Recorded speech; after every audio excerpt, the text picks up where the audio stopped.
Welcome students. In this video we are going to study the hormones of the pituitary gland.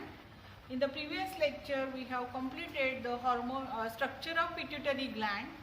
Now first we will study about the hormones of adenohypophysis. The adenohypophysis or anterior pituitary, it is mainly secretes about the 5 to 6 hormones. One by one we will study all these hormones. These hormones are protein in nature and they all are tropin. Tropin means the stimulating hormones. So they stimulates the thyroid gland or other endocrine glands for their secretion. So first hormone of this adenohypophysis is the somatotropin hormone, or it is also called as somatotropin, or in short SCH, that is somatotropin hormone. It is also called as growth hormone or GH. Now as the name suggests, these functions for the growth of body. How the growth of body takes place? Now for the growth of body there must be cell division, so it stimulates the cell division, and for formation of cells there must be protein synthesis. So all the protein synthesis and cell division is first stimulated by this hormone. Along with this, the elongation of bones, the formation of muscles, also the synthesis of the or growth of visceral organs, all this takes place due to this hormone, that is the STH or growth hormone. Now improper secretion of any hormone, it causes the disorders. The less secretion causes the hypo, as well it is called as a hyposecretion, and more secretion is called as the hypersecretion. The less secretion of this hormone, somatotropin hormone, it causes the less secretion, it causes the dwarfism, that is the pituitary dwarf. So in this picture we will study the pituitary dwarf. They are less in their height and that's why they are called as a dwarf. Dwarf मराठीमध्ये त्याला आपण खुजा किंवा बुटका असं म्हणतो. तर यांची normal पेक्षा उंची खूप कमी असते म्हणून यांना पिट्युटरी dwarf असं म्हटलं जातं. So they are called as the condition is called as pituitary dwarf or dwarfism.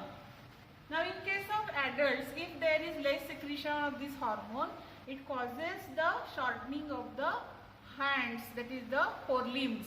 So forelimbs are very short and such a people, they are also look like the dwarf. Then the hypersecretion of this hormone, it causes mainly the gigantism. So this picture it shows the gigantism, means their elongation of bones takes place than the normal level. So height is also more than the normal level. So height of elongation of forelimbs as well as hind limbs takes place than the normal level. So they are abnormal in their height as well as their posture. In case of adult, if this is secreted, this hormone is secreted in more quantity, it shows gorilla-like appearance, that is the lower jaw it elongates and the eyebrow ridges they are bulging and that looks like the gorilla. So this condition is called as the acromegaly. See in this picture it shows the acromegaly. So such a hyposecretion causes dwarfism and hypersecretion causes the acromegaly.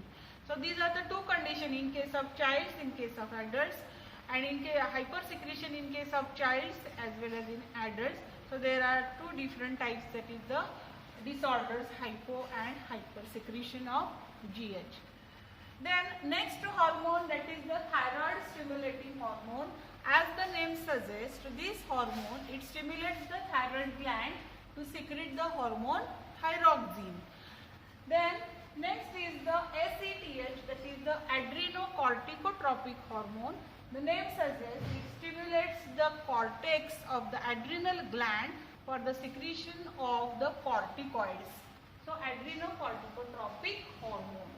The next is gonadotropic hormone. All these hormones are they are gonadotropins. So gonadotropin hormone it acts on mainly the gonads.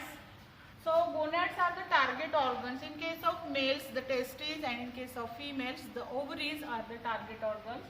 Again they are of three types, that is FSH and LH and ICSH. That is, first is FSH, follicle stimulating hormone. So this stimulates the formation of the gametes. In case of females it stimulates the oogenesis, and in case of males it stimulates the spermatogenesis. So in case of males it is mainly important for the formation of sperms or spermatozoa. In case of females it is important for the formation of eggs or ova. So this is follicle stimulating hormone. Next is LH, that is the luteinizing hormone. So luteinizing hormone mainly it is responsible for the ovulation. In case of females, the 14th day of menstrual cycle there is ovulation, means the Raphian follicle it bursts and the ovum or secondary oocyte it is released from the ovaries, that is called as the ovulation. So this ovulation, the hormone LH is responsible for the ovulation. In case of males, this hormone is called as ICSH, that is the interstitial cell stimulating hormone. Now these interstitial cells, they are also called as Leydig cells, and they secrete hormone testosterone, which is the responsible for secondary sexual characters in males. So we have studied these all hormones during the topic human reproduction. Now here, in case of LH, after ovulation, the empty Graafian follicle is converted into the corpus luteum, and this corpus luteum it mainly secretes the hormone progesterone after the fertilization of the egg. And if there is no fertilization, the corpus luteum degenerates and forms the corpus albicans. But if the fertilization takes place, then corpus luteum secretes the hormone progesterone to maintain the pregnancy. So all these hormones and this topic we have completed in the reproduction. The next hormone is the LPH, of the luteotrophic hormone. This hormone it is called as the prolactin. So this hormone is responsible for the development of mammary glands during the pregnancy, as well as the secretion of milk from the mammary glands. So it is also called as luteotropin or prolactin or PL. LTH it is also called as prolactin, PL, luteotrophic hormone or prolactin. So it is about the hormones of adenohypophysis. Next we will study about the hormones of neurohypophysis.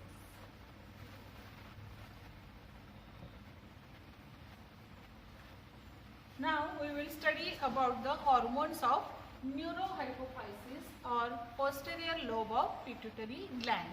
The posterior lobe of pituitary gland it mainly stores two hormones.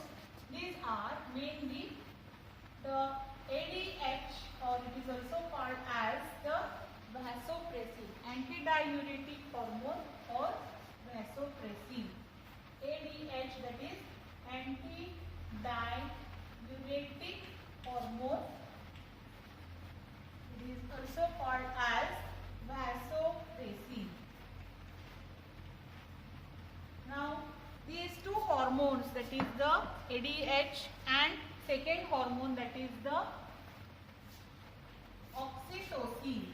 So these two hormones they are mainly stored in the neurohypophysis. They are actually synthesized by the hypothalamus.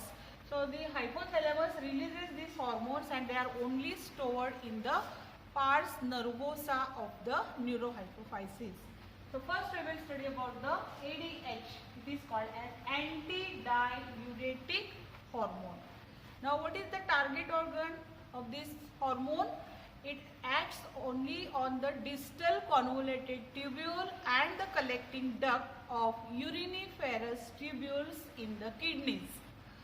Now here this ADH increases the absorption of water from the distal convoluted tubule as well as from the collecting tubules, and it mainly retains the water inside the body.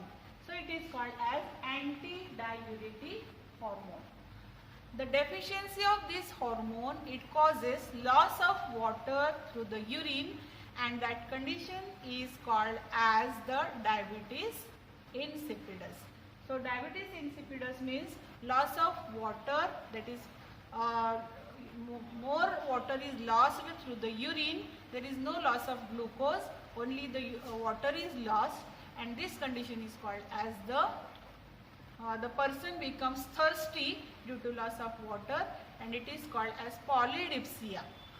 The type of diabetes, it is called as diabetes insipidus. There are two types of diabetes, diabetes mellitus and diabetes insipidus. The mellitus, it is the increased level of glucose in the blood due to deficiency of insulin, while diabetes insipidus is nothing but the loss of water through the urine. So such a condition, diabetes insipidus, is caused due to deficiency of ADH. Now the person becomes thirsty, and that condition is called as polydipsia.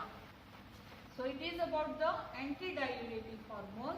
It is also called as the vasopressin. Now why it is called as the vasopressin? Because it mainly due to the constriction of blood vessels, the blood pressure is maintained. So this is called as the vasopressin. The second hormone is the oxytocin. The oxytocin, it is also called as the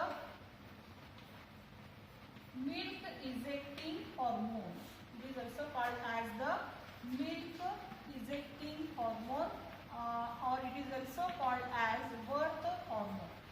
Milk ejecting hormone, or it is also called as birth hormone. Now why it is called as the birth hormone? During the childbirth, it is responsible for the contraction of uterus. During the parturition, that is childbirth, the contraction of uterus takes place due to this hormone oxytocin. And why it is called as a milk ejecting hormone? After childbirth, the ejection of milk from the mammary glands is the function of this hormone oxytocin. So this oxytocin, it is also called as the milk ejecting hormone. So these are the two hormones secreted by the neurohypophysis. Actually it is synthesized in the hypothalamus and only stored in the pars nervosa. They are released by the pars nervosa. Now next, the hormones of pars intermedia. Third, that is the pars intermedia. Pars intermedia, it is the cleft between the adenohypophysis and neurohypophysis. It secretes the hormone melanocyte stimulating hormone, MSH. That is the melanocyte stimulating hormone, and this hormone, it is mainly responsible for the skin pigmentation. Means it stimulates the melanin, and this melanin is responsible for the skin pigmentation. It is poorly developed in case of human beings. In case of lower vertebrates, it is developed.